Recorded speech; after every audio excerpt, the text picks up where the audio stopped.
I think the biggest thing that I've found is connecting and just making connections and not being scared to reach out to people. You're listening to Life After Losing Mom with me, Kat Bonner. On this podcast, you'll hear from other women who have lost their mom and discovered the exact coping strategies you need to get through the day and be in the best place you've ever been. Don't miss another episode of Life After Losing Mom. Subscribe today. More information can be found at katbonner.com/podcast. And if you'd like to join a group of like-minded women, head to Facebook and search for the Life After Losing Mom community. With my mum, it was very unexpected. So she knew she wasn't feeling well, but that was it. We thought it was, she lives in Nigeria at the time, and we thought maybe it was malaria, maybe it was this. And she'd just talk about not feeling quite herself. And then literally one day she woke my little brother up and said she could hardly move. And they took her into hospital there. And then she died by the next day, within 24 hours. I had a lot of shock. I'm still in shock now, 7 months on. And I think a lot of anger as well, because to me, it's something that could have been prevented if the doctors had done their job. And so it's been a very strange experience losing my mum, because I felt so conflicted. Everyone always says they're in a better place. But to me, she shouldn't have been there yet. And it happened too soon. But I think it happens too soon for all of us. When are we ever ready to lose our mum? When would have been a right time? No time, really. So since then, I started a little podcast and an Instagram account that I kept secret from friends and family, because I just wanted a place to be able to go and vent and talk and meet others that didn't mind me going on and on about my mum. I think I just felt that when this all happened, that people weren't interested, or at first they were and then they didn't, and they just felt that I was becoming a bit of a bore or a bit depressing. So I always felt uncomfortable sharing how I was feeling about her. So it's just nice to be in a place like now, like today, where I can talk about her, and I don't feel that anyone's sitting there thinking, when is she going to get happy about it or move on or understand that, life goes on. And I do understand these things, but I've lost my mum and I'm still grieving. I don't think you ever stop. Yeah, you're absolutely right. You do never stop. Grief, unfortunately, is a never-ending process. That is very important for people to realize, because I think they get this idea in their head. They're like, oh, like, I've had a good day, I'm not grieving. I'm like, that's false. I'm so great that you've had a good day, but this is a very, I'm so sorry that you think this is what grief is, because it's 100% not. Yeah, wow. That's another thing, like you said. I agree with that as well, is the fact that I think people think that when you're having a good day, that suddenly you're better. It's like, if you're someone who suffers from depression or anxiety, when you're doing well, they're like, oh, are you better now? But it's not a question of, I can have a great day, I can be happy. You can see me on Facebook and Instagram loving life. And it's true, I'm not faking it. But then it can hit me a second later. And I almost feel there's a sense of guilt around people that seem to feel that, oh, someone said you're better now then. I'm glad to see you're feeling a lot better. And I was mortified. I thought, what, they think I'm not grieving my mother anymore because I'm smiling, because I'm doing things, because I'm having a life? Strange. It is. I'm like, yeah, I'm happy.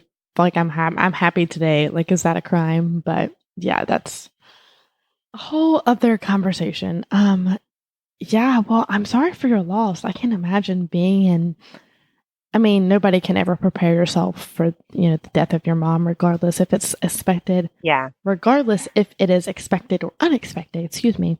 But yeah, you live in the UK, I believe. So, wow, your mom being in Nigeria. So were you able to get there in time or not? Well, first of all, it wasn't even a question of getting there in time, because when I told you went to hospital, my little brother actually called and he said, oh, they're just being melodramatic. Mum's a bit under the weather. She's fatigued. She needs to rest. They're putting some fluids in her. They said she'll be fine. And that is literally how it felt until my little sister called me that night. She goes, I don't think there's something wrong. I don't think something's right. I think she's really bad. And I called my aunt at 2 in the morning. I said, something's not right. And she said, don't worry, she'll be fine. But she was worrying too. And then I went to work like normal the next morning. And I text my little brother, how is she? And he didn't pick up. And I went into work, and it was a beautiful day. And I sat at my desk and I did my work. And then I suddenly saw at about 11 o'clock a call come in from my aunt. I ignored it. Call came in from my brother. I ignored it. And I know now, I ignored it on purpose because I had this sinking feeling that something was really bad. And I wanted to live in a world where my mum was still okay. So I sat at my desk and worked for another hour before I left and called them. And I called my brother because I decided if I'm going to hear anything, I want it to be from him. So it wasn't even a question of, there would never have been time to get there in time. Even if she'd been living in the UK, she wouldn't have been living in Bristol where I live. She would have been probably an hour away. And I wouldn't have gone because to me, she went into hospital because she was feeling a little bit weak and she'll be out the next day. Don't worry. So that's why it was all a shock. But no, I didn't. So she died. And then literally it was a whirlwind. Within 1 week, we'd got our ticket to go. And it was very expensive to go. So family sorted it out, got us over there, my aunt and myself. And we were at like ceremony. My mum did some amazing things. She worked with orphanages. She worked with youths. That was her passion, but she had her own company as well. And people loved her. And the outpouring of grief was immense.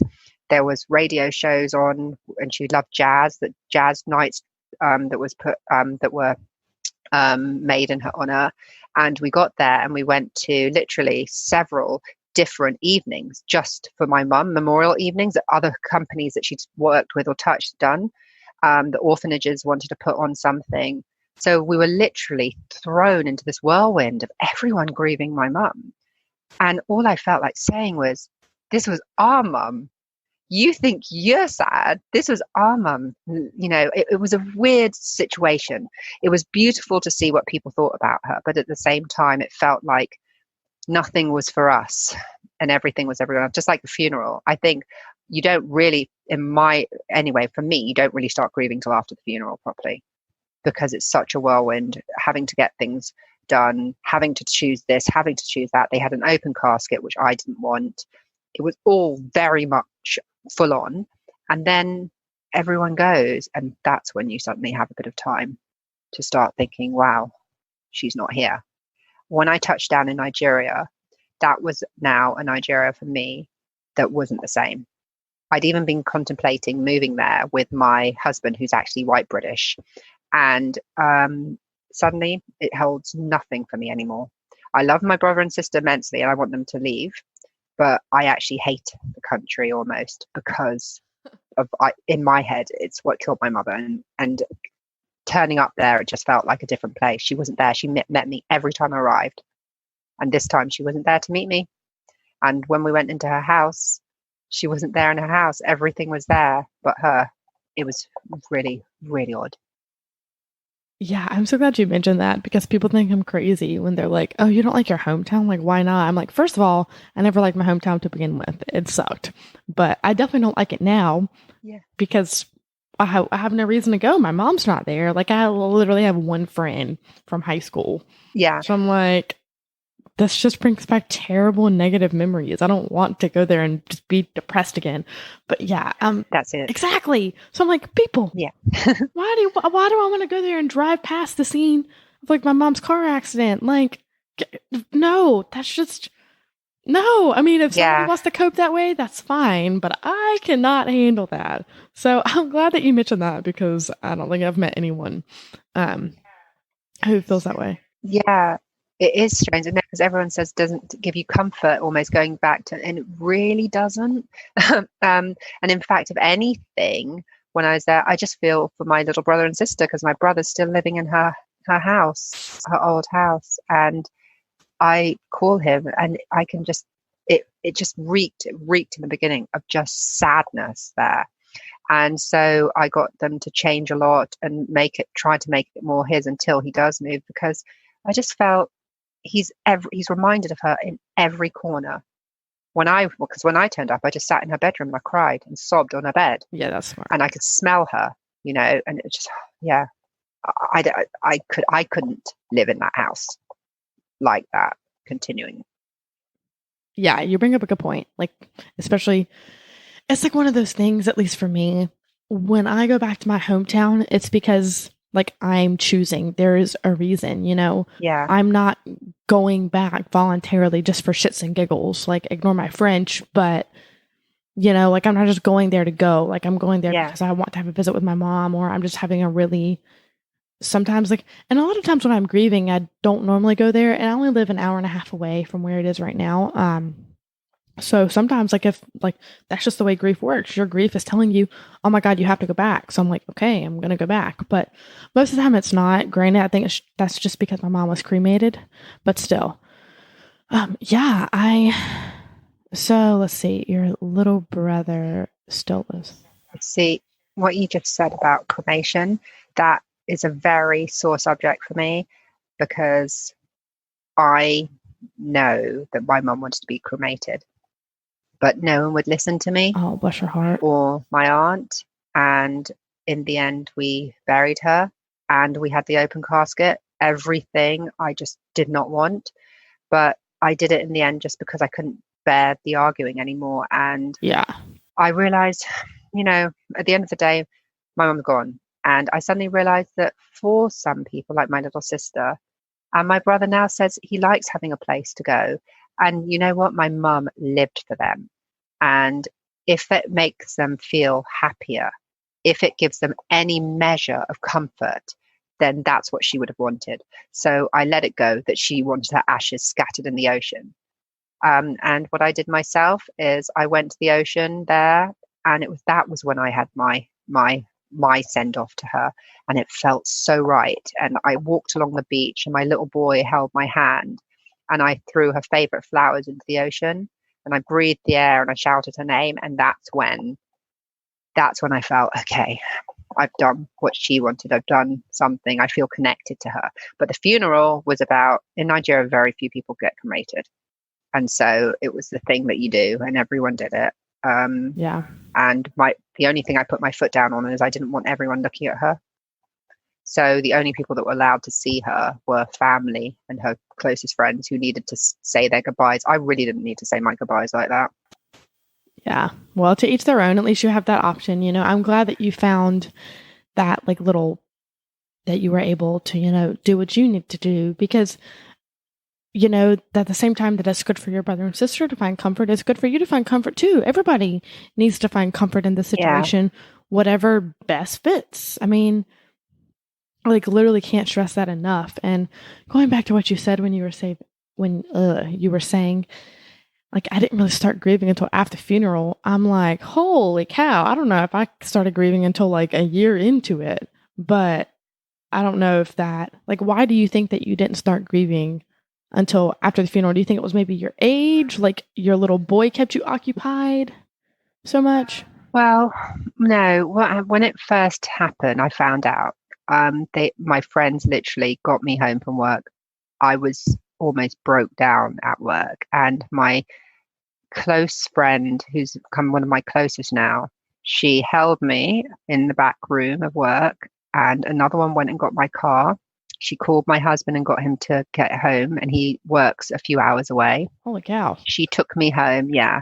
So she took me home. She picked up my little boy when my husband came and gave us time alone. And I just sobbed and sobbed. And then when we got there, it was just, you're surrounded by people, so many people. And also in Nigeria, everyone does this thing where they keep coming with food and turning up, and everyone sleeps there and sleeps in your house. You don't have to talk to them, but they're there, just there for you. But there was so much preparation around my mum's funeral. We had to do it for so many people wanted to come. It was all about, everyone trying to have their moment to just, mourn her. So when it then passes, then you can be still, then you can be silent, then you can think. But I found it really hard to think, and I still do with my little boy. So often I find that hard, and sometimes I resent it because I didn't have a moment to think for myself. But at the same time, thank goodness he was there, because he was literally this little ray of light, and he was the thing that kept people going and stopped everyone from breaking. And I think something, a lot of people said children shouldn't be at funerals, but it's kind of, I felt it was just what we needed. And my mum wanted him there. My mum would have anyway, I feel, and adored him. And he just gave that little bit of, I don't know, joy or love to us all, kind of thing. And that just kind of made it a little bit more bearable, what we were going through. Yeah, I mean, it's all about like, people can say what they think all they want, even if they're experiencing the same loss. It doesn't really matter. Like, what matters is you doing what's best for you. And if you want to bring your son, you bring your son. Like, so be it. Yeah, I was told not to at first. And I said, I'm not going without him. It's nobody's choice except for yours. Yeah. So that was, but at the same time, I didn't have him in the actual service because he's very high energy. I had someone take him out just as it started and play with him outside, because I actually needed that moment to hold my brother and sister, to say what we needed to say. And just, I did not want to be focused on him, and I didn't want to be worrying about that right then. So that was how I kind of worked it. Yeah, rightfully so. So you were the oldest, if I'm... Yes, 16 years age gap. So, so my little sister was 21 when my mum died, and my brother was 22. And then, I was 38. So it's a huge gap between us. So it also kind of, I felt like there was responsibilities there too, as the eldest. And my mum put things in the will that were about me basically looking after them and always being there for them. So that was something else that I had problems with. I was falling apart, but I couldn't always show that I was falling apart, or I felt I couldn't. And seeing my little brother, who's 6'5" and huge, this huge boy, a heap in my arms, my heart just kept breaking. Seeing my little sister tell me, that my mum will never be there to walk her down the aisle or see her children. It was, and then I felt I had to protect them from a lot of people that weren't understanding how they were grieving or understanding what they were going through. And there were a lot of people that came after the funeral and suddenly wanted us to sign this or sign that, or my mum had been on a board of something and wanted to basically try and see what they could get from the children, my little brother and sister, they're adults, but it's just how my mum and I would talk. My mum and I, our connection changed, as I got older. And we were friends, and she'd talk to me about my little brother and sister, and she'd complain, or she'd say, oh, they're doing great, or we'd discuss it together like adults together.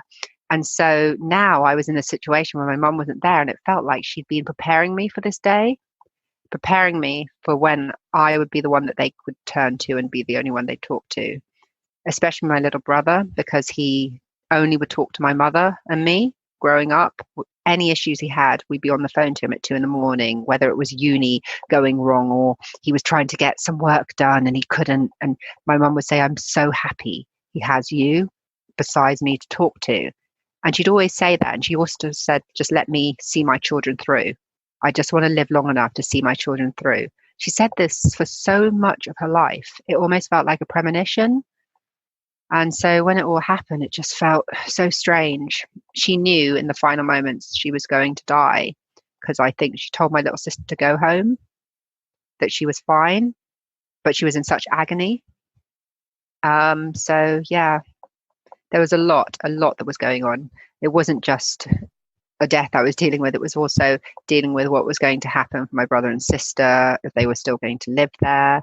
Suddenly you've got all the other extras that I didn't really think about, her estate to settle, businesses. We had to close down her business. We had to sack her staff because we couldn't. I tried to see if I could somehow keep it going for a few months, but there was so many things that we had to consider. So I felt like I was literally suddenly thrust in, made a director of her company with my little brother and sister, having to sign checks to give people wages, and then literally a week or two later having to say that we couldn't keep the company going. So it felt like I might be classified as an adult, but I don't think I ever really became an adult until that day. Yeah, I mean, sorry, I'm just letting that resonate with me for a minute. Yeah, if you aren't growing up when your mom passes, you are definitely growing up after. Yeah. That's for sure.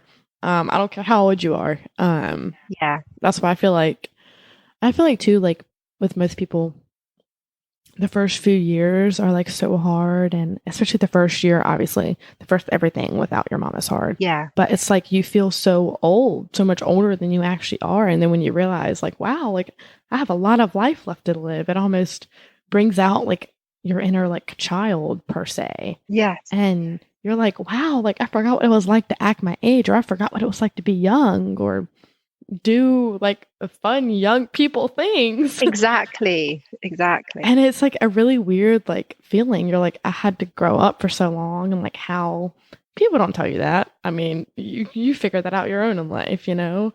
So when you do figure it out, you're like, oh my word, this is crazy. That's it. It's a shock to the system. It's such a shock to the system. Yeah, it is. No one prepares you for any of that. But also, you're not preparing yourself unless sometimes when you know it's coming, and I'm not saying it's easy, but you're trying to prepare. When your own mum hasn't thought of her, well, she seemed to not even properly think of her mortality recently, that she hadn't got anything in place. There wasn't even a new will we could find, except for one she'd written 20 years ago, when there was just me. So it was, how are we meant to have suddenly prepared that we are now thrust into this new normal that we weren't expecting at all? Yeah, and suddenly you are doing, having to pull up your big pants, and do major things, to make major decisions, from matters of her estate to how you want her buried or not, and things that your friends, unless they've been through it, haven't had to experience. So yes, and sometimes I think, excuse me if I'm not feeling that the end of the world is because you couldn't get the right, I don't know what, dress for the evening out. I sit there and I feel like I'm slightly sarcastic sometimes, and I must be, and I roll my eye and I think there's bigger things. I've said it so many, I hear myself saying it all the time, and I see them like getting really annoyed with me. But I'm thinking, I do not care about these little things anymore. I'm sorry. Wait till you experience the big things. Death is a changer. I feel like people think I'm crazy. I'm like, I'm not going to say I'm not as empathetic as I used to be, but you definitely don't sweat the small stuff. Yes, that is exactly. for sure. Because it puts your life into perspective. You're like, yeah, I don't know. So my empathy goes to, I think, actual proper things that there are to really empathize for, real just bigger things. Oh my goodness, you didn't make a good pot roast. Oh, it wasn't great, and your guests, didn't love it. Oh dear. I'm sorry. I don't like if care. somebody told me like their fish got run over by a car, like just something crazy, I'd be like, that sounds super tragic, but I am so sorry. I have no idea how to empathize with you because like it's a fish. I mean, I know people say the old adage, like you can't compare losses, but my brain, like, at least for me, some people who've lost their mom might be different, but at least for me, I'm like, my brain is not wired in that way. So I'm just going to be honest with you, and I'm just going to tell you ahead of time that this is what I think, basically. Yeah, that's it. And I also have to take a step back and look at that I'm behaving or reacting to certain things because of the fact that I'm still grieving and because of loss as well. I mean, the other day I had, I'm a bridesmaid, and one of the bridesmaids basically was in a bad bowel mood because her child had kept her up all night. So had mine. But she said she hasn't got time to do anything. And I just said, well, and I finally just had enough. She was being really snarky. And I went, well, I don't have time because right now I'm trying to still settle my mum's estate, and I'm on the phone to lawyers, and we're writing letters, and we're chasing the people that are trying to scam her and my brother and sister and me now out of her property. So that's what my major concern is right now. So sorry, I don't have time to take over. Damn. And I could hear it in myself, my tone when I was like writing, tapping away furiously. And I just suddenly thought, you know what? She won't understand. She can't understand. And yes, everyone is going through their own personal problems. So I've just got to take a step back sometimes and just not talk. That's what I've decided to do now. I take a step back and I just leave it. I let it go because all it does is upset me more than Yeah, it does them.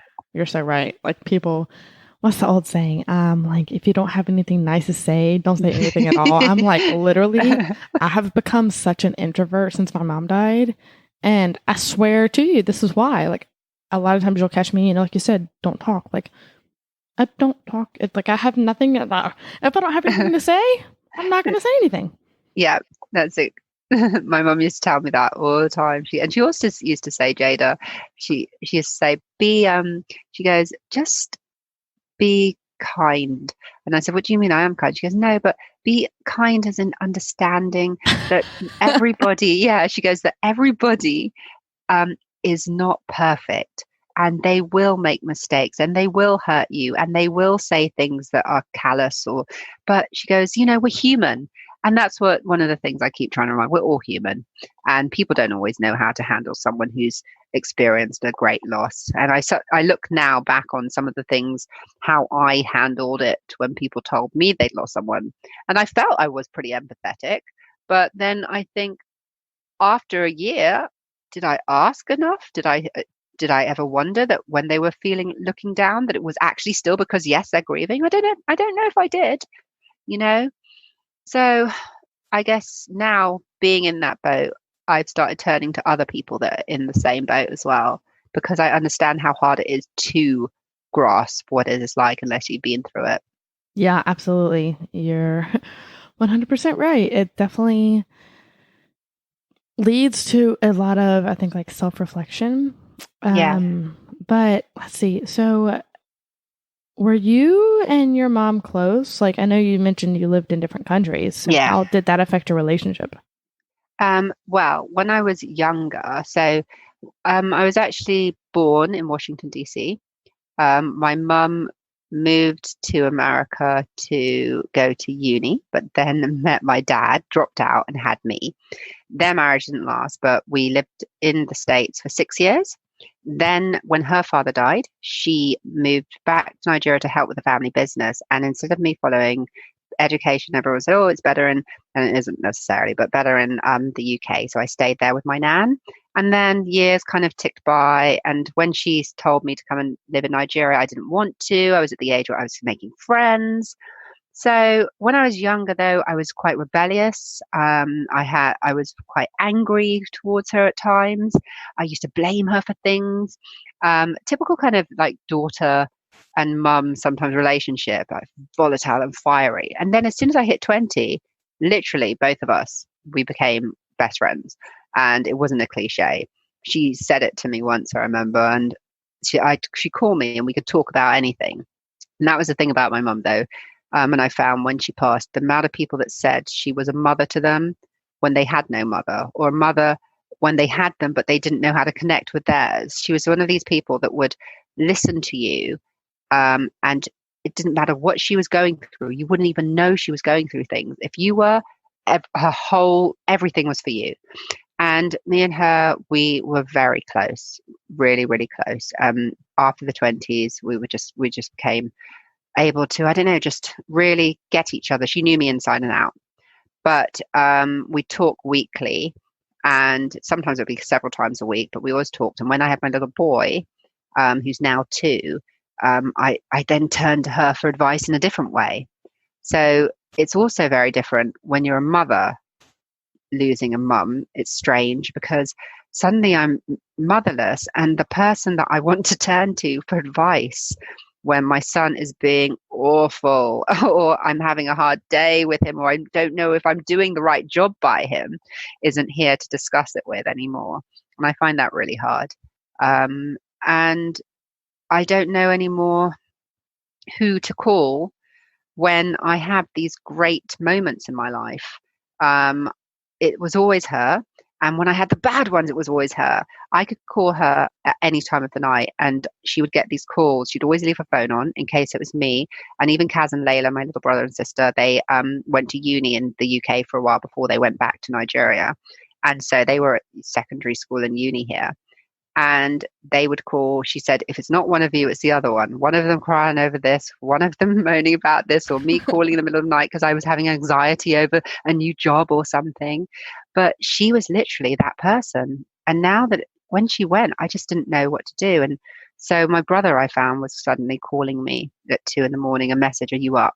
And I felt like I needed to always be up because that's what our mum did. So that's what I found really hard. I've had some great things happening to me in the last few weeks. From suddenly we look like we're going to finally get on the property ladder. We've just had a house. We've just been accepted for a house. All these great things have happened. And yet this person that's the most significant person in my life, who I've told everything to, my mum, I can't. And so I'm happy, yet all of it's tinged with this sadness as well.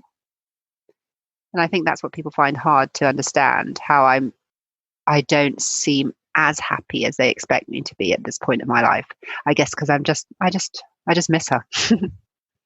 Yeah, that's a really hard phenomenon. I notice. I mean, I know you're not the only one who struggles with wanting to call your mom, in the good times and bad. And there's this song, it's a country song that I know of. It's called Dad's Old Number.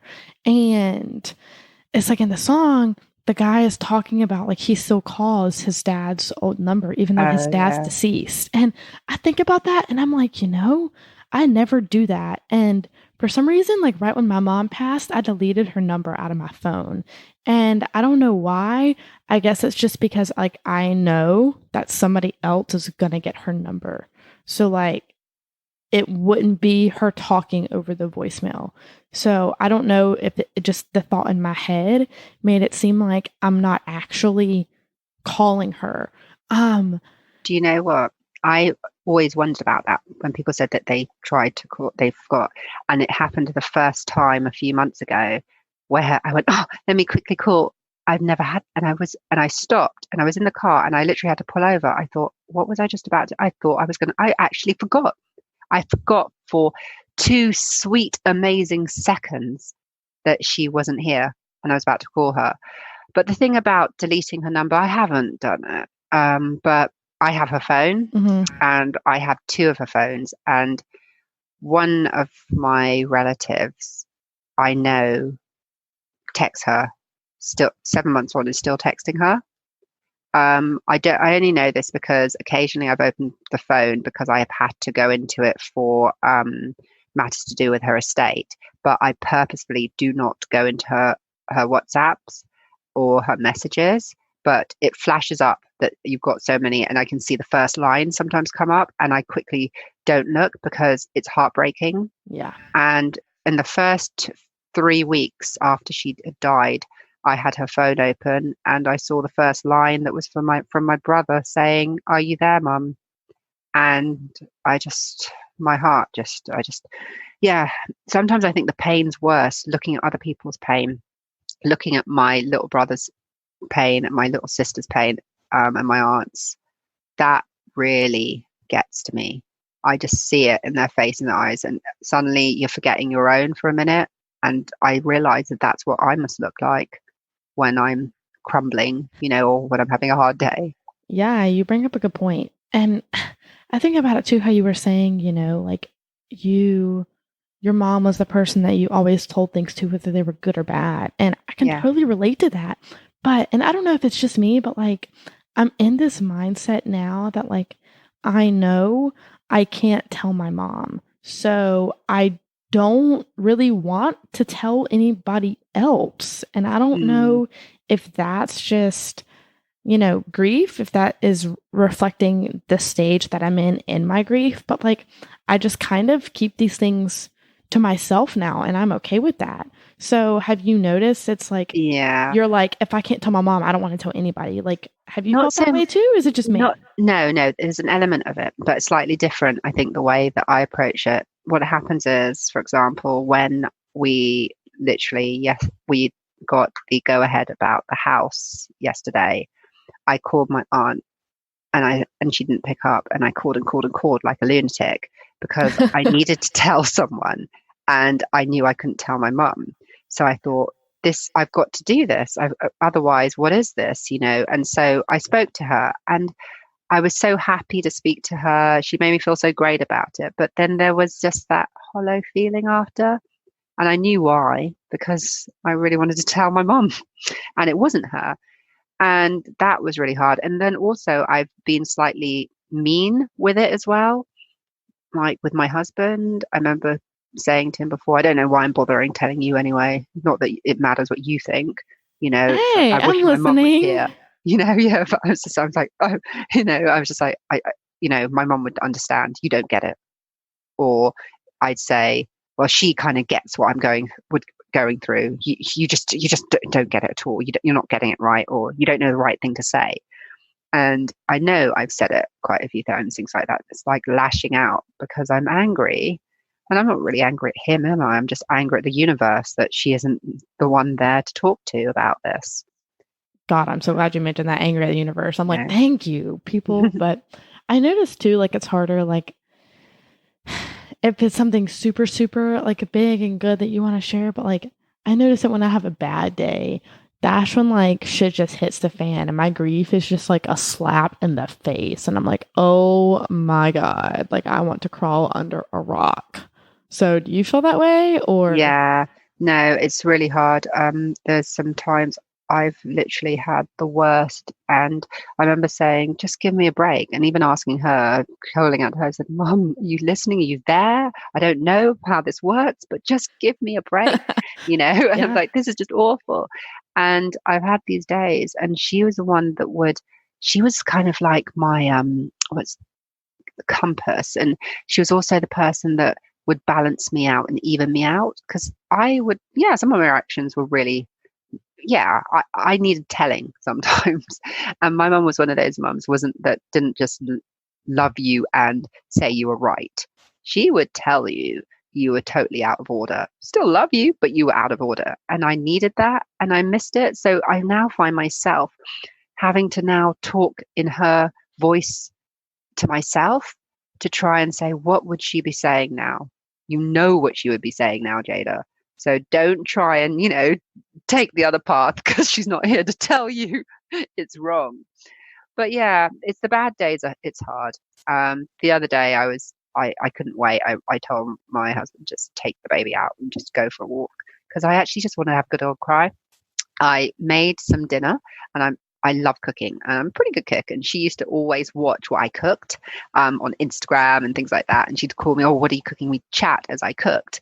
So I had a glass of wine, I put on her favorite music, and I blasted it, and I cooked. And I sobbed, and I was crying, and I was cooking. Yeah, it felt like a release, and it also just felt good to acknowledge that that's something I missed. I missed talking to her while I cooked. I missed chatting to her about silly things in my day. I miss having a bitch session with her about things. Yeah. But it's like, I think I've said before in one of my podcasts, I said, I don't actually envy other people of their mums, because it's not my mum. I just miss not having her. Yeah, that's a really good point. And I think too, it really just depends on what would be the reasoning behind talking to our mom. Like, whether you want somebody to listen or whether you want advice. Like, when I want advice, I definitely don't talk to anybody else, because I would literally only want advice from my mom. But I think when it comes time to just like wanting somebody to listen, I think that's when people would be more apt and, more willing to reach out to somebody, maybe their mom's friend or something like that. So what do you think about that? Well, I have actually, after she died, a lot of my mum's friends who I never really talked to or want to connect. And they reached out to all her children. And occasionally they message me. But I'll be honest with you, it's almost harder because I'm dealing with their grief as well. So we're both, I almost want this nurturing figure, someone that's there, kind of what I want to my mum, someone who's there unconditionally. And it's about me. I know it sounds selfish, but that's almost what I'm looking for. And talking to her friends, I actually sometimes steer clear of it. It just, it, I can't. Sometimes I just can't. It just hurts too much. And recently, some of her, she used to like to listen to a lot of jazz on, there was this Facebook group she was a member of, and they are doing like a tribute night for her here in the UK, and they're having their 10th year anniversary and all of that. And they invited me and they invited my aunt. And I just said, I can't do it. The idea of walking around, talking to people and them all saying sorry again, and having to put on a face, or them watching my face to see if I'm sad or see how I'm doing. I just can't. And then they got a bit upset because they said, "Oh, well, we have a plaque to hand over." And I suddenly realized again, who is this about? Is this about how I'm feeling, or is this about you guys now doing what you think help yourselves? And yeah, no, I have to be in the right frame of mind. And sometimes I actually hide from people that want to connect because of my mum. I find it really hard. It depends where I'm at, because every day is different with me. Yeah, you're right. I mean, every day is different in general. That's just grief. But how do you like cope with, not having your mom to talk to just about anything? Is there one specific way or one specific thing that you do? No, I don't really do coping. There's no, I don't feel I'm coping with it. I mean, it's just, it is what it is. She's not there. And some days are harder than others. What I found, that's why I turned to doing the Instagram page and the podcast, was that I could either be consumed by it, which I can't let myself happen. I can't let happen to myself because of my little boy, especially. Which I have to put on this fake face sometimes when literally I'm dying inside. So I started talking to people and writing things on the Instagram page, and it just was a form of release.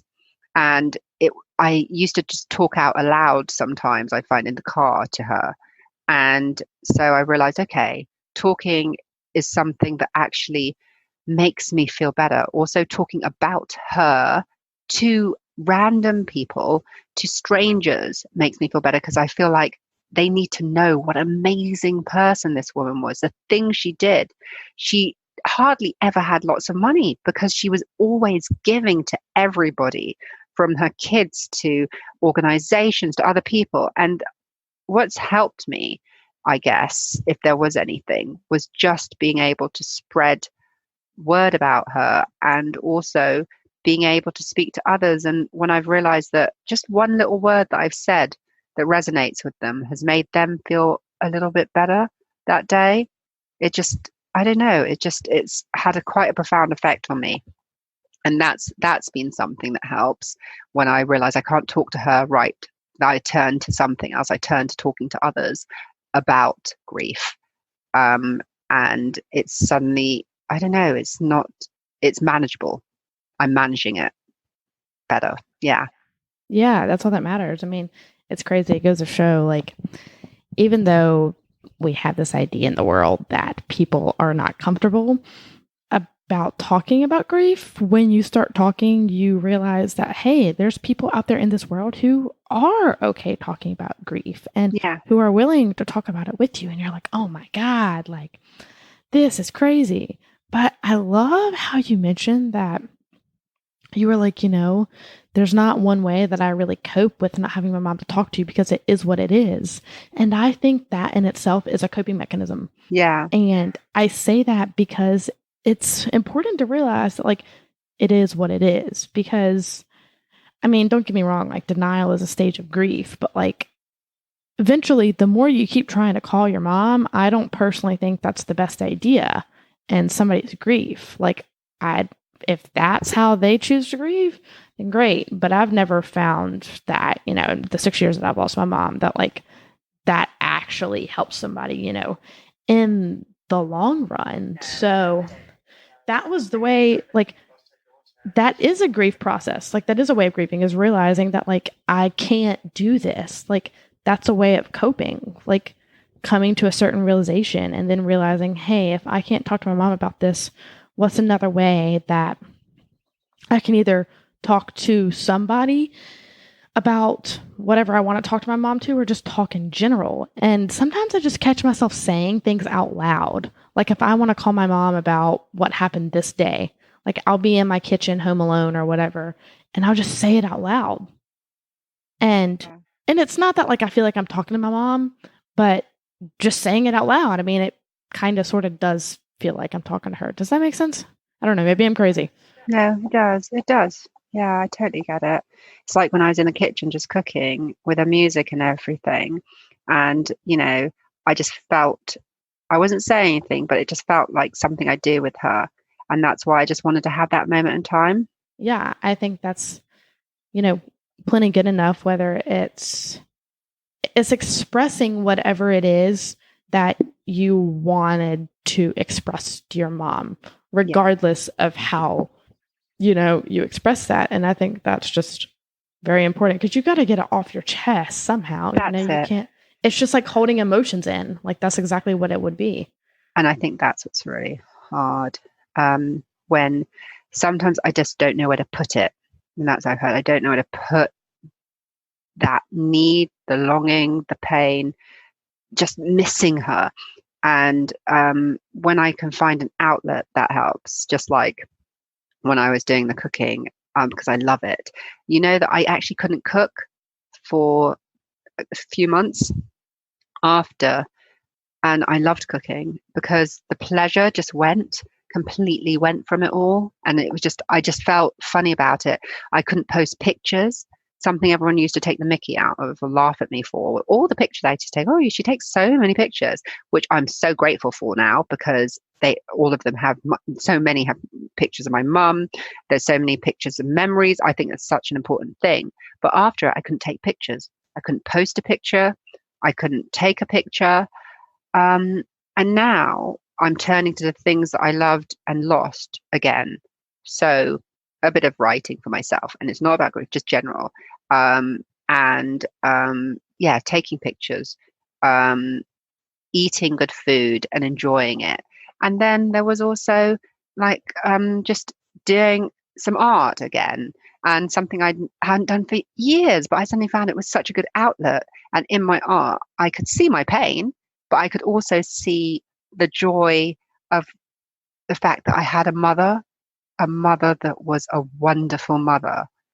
And thank God I had her for the amount of time that I had her rather than not at all. Some people, something my sister said, some people have their mother for a lifetime and have no connection and no love is lost there.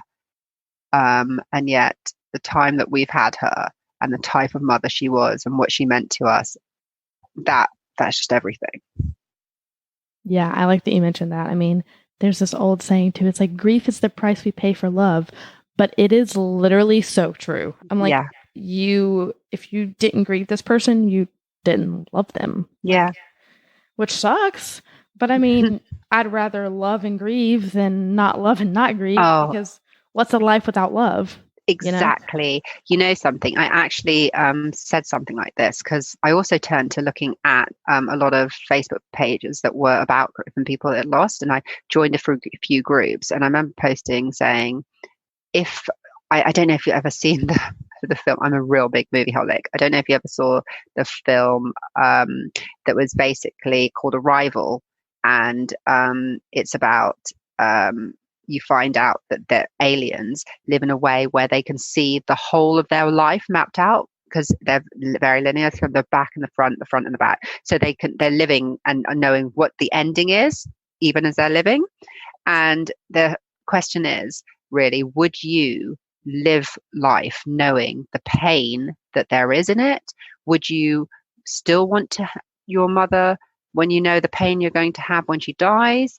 And the thing is, as much pain as I was in when she died, there is absolutely no way that I do not wish that she was in my life. And that's how it is, I think. As bittersweet as it is, I think that's the whole thing about life and love and living. Either you can stay in a cardboard box and not leave and try and not get hurt by it, or you just have to kind of push yourself and get out there. And we're always going to end up losing people. it's the way it is. I mean, yeah, death is a part of life, and Yeah, it's just unfortunately a bitter pill to swallow sometimes. very much so. But yeah, I mean, like you said, like wouldn't trade loving my mom for the world. So yeah, well, is there anything else that you would like to leave with the listeners, just about grief or anything, Oh, really? I think the biggest thing that I've found is connecting and just making connections and not being scared to reach out to people. One thing I think that I wouldn't say a positive, but I guess it is, that I found in this is I've met some really amazing people, and I'll never forget, for example, my literally getting on that flight to go to Nigeria, to a new world basically without my mum in it. And they were questioning me at the security, like, oh, I'm not sure about the visa that you got, because I had to get a quick visa because we were literally leaving suddenly for her funeral. And I just sat there and I looked dazed and I really couldn't be bothered with their questions. And I said, sorry, yeah, I know it seems weird. Just go and check it with your supervisors. It's because my mother died. We had to get a quick visa. And her whole face softened, the lady there. And she goes, when did she die? I said, it just happened a week ago and I'm just really angry. And I just started talking to her as if I knew her. And she said to me, you know what, my dad died 2 years ago too. And trust me, it doesn't get easier. She goes, I'm still angry. And what was amazing is this woman I've never met again. I'd never met before. We both looked at each other in that crowded airport and we made that connection. And the tears are in her eyes and in mine, and we understood each other. And yeah, little beautiful moments. And I've been finding a lot of those. And I think what's great is there are so many people out there that are just willing to open up. And I think it's all about, that's what humanity is about. And I think in the world that we live in, with all the scary things that are going down all over the world, it's just great that we can still connect with each other and find that empathy, and also just help the next person up. So just I'd say do that. Even if you're feeling in the darkest place, sometimes turn and try and find someone else who's in that dark place too, because it really can help when you help somebody else. Yeah, especially if you know that they're going through like something similar that you're going through, and like you're able to help them, you're like, wow, it helps me to help them. Essentially. Yeah, well, I don't really like that the lady said it doesn't get any easier, because I disagree with that, but that's a conversation for another day. Yeah, it's very important to find, like, you realize how life, like, how beautiful it is, and you make these connections with people, and all of a sudden it's like this unsaid understanding almost, that like you both have lost a parent, and like you're just there. I can't explain it. I wish I could. No, I get it. I understand. But it's interesting. You see, that's where you and most of my friends that have lost a parent say the same thing. It gets easier. I don't think it does. I'm finding it's actually getting harder, but maybe that's because I'm 7 months in. But I also feel that there's going to be a point where I won't be reacting the same way, but I feel that it's just something I'll learn to live with. That's in my kind of experience so far. I feel that it will always be hard, but I will learn how to live with it better. Yeah. But that's just me. I say you're 7 months in. After you get over the first year, you're pretty much golden, because the first year is 100%, I definitely think, the worst.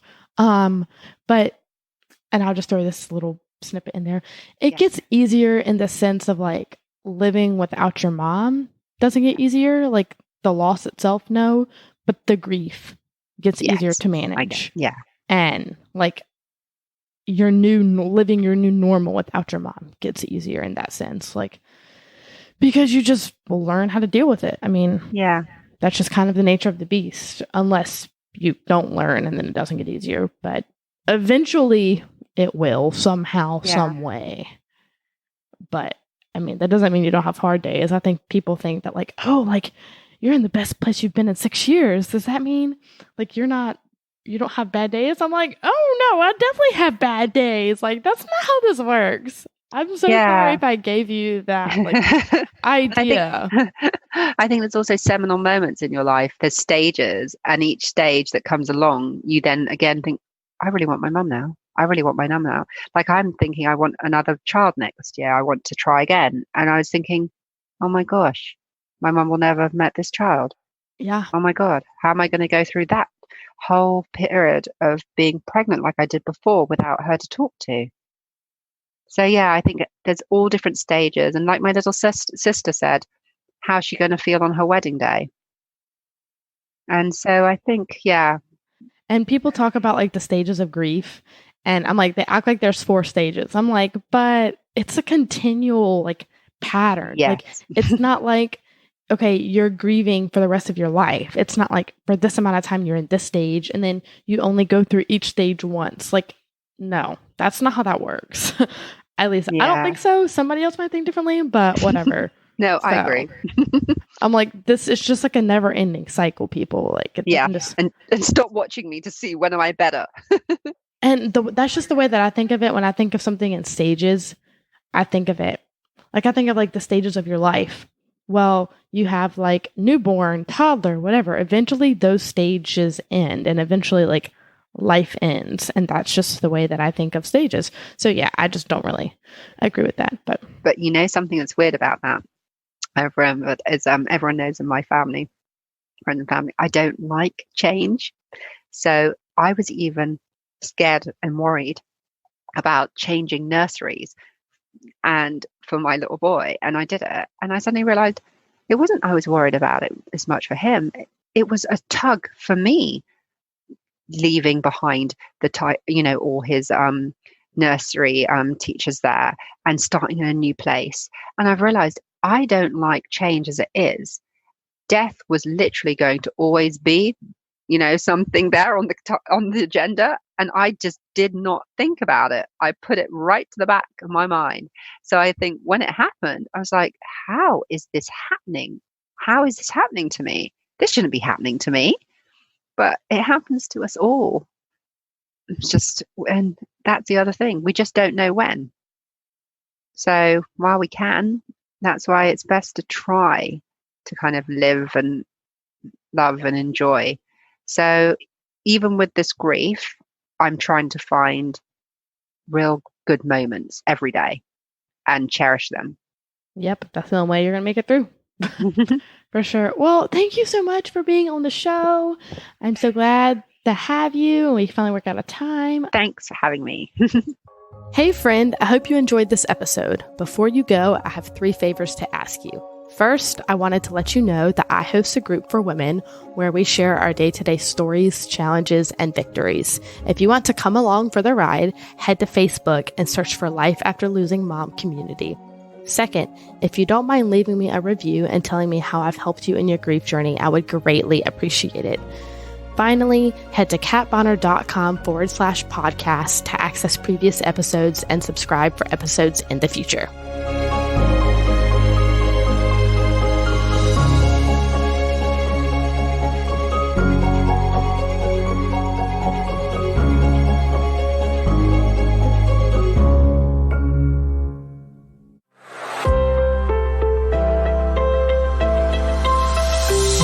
Has been an OutsourceYourPodcast.com production.